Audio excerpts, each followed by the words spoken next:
વડોદરા શહેરમાં ઢોલ નગારાના નાદ સાથે ભક્તોએ વાજતે ગાજતે માદશા માતાની વિસર્જન સવારી યોજી 10 દિવસ સુધી ભક્તોના ઘરે આતિથ્ય માણ્યા બાદ આજે માદશા માની પ્રતિમાઓને ભાવભીની વિદાય આપવામાં આવી હતી। વડોદરા શહેરમાં વિવિધ વિસ્તારોમાંથી માદશા માતાની વિસર્જન સવારી નીકળી હતી। ઢોલ નગારાના તાલે અને માતાજીના જયઘોષ સાથે મોટી સંખ્યામાં ભક્તો વિસર્જન યાત્રામાં જોડાયા હતા। જય દશામાં જય માતાજીના નાદથી સમગ્ર વાતાવરણ ભક્તિમય બની ગયું હતું। ભક્તોએ ફૂલહાર, અગરબત્તી અને શ્રદ્ધા સાથે માતાજીની પૂજન અર્ચન કરી અને આંખોમાં ભક્તિભાવ સાથે માદશા માતાની વિદાય આપી હતી। કુદરતી જળાશયો પ્રદૂષિત ન થાય તે માટે વડોદરા મહાનગરપાલિકા દ્વારા શહેરમાં કુલ 9 કૃત્રિમ તળાવો તૈયાર કરવામાં આવ્યા હતા। તમામ કૃત્રિમ તળાવોની આસપાસ બેરિકેડિંગ, રોશની તેમજ સુરક્ષાની પૂરતી વ્યવસ્થા કરવામાં આવી હતી।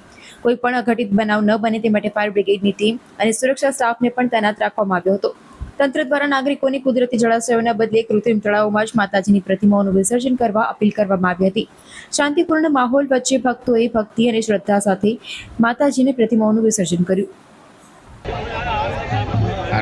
આજરોજ આપ જોઈ શકો છો કે ધાર્મિક આસ્થાનો તહેવાર મા દશામાના 10મા દિવસે જે વિસર્જનનું સ્થળ આપણે હરણી ખાતે તળાવ છે ત્યાં પોલીસ અને કોર્પોરેશનની સંયુક્ત ભાગીદારીથી જે બંદોબસ્ત ગોઠવવામાં આવે છે, સાથે સાથે ટ્રાફિક હોમગાર્ડના જવાનો પણ તૈનાત કરવામાં આવેલ છે।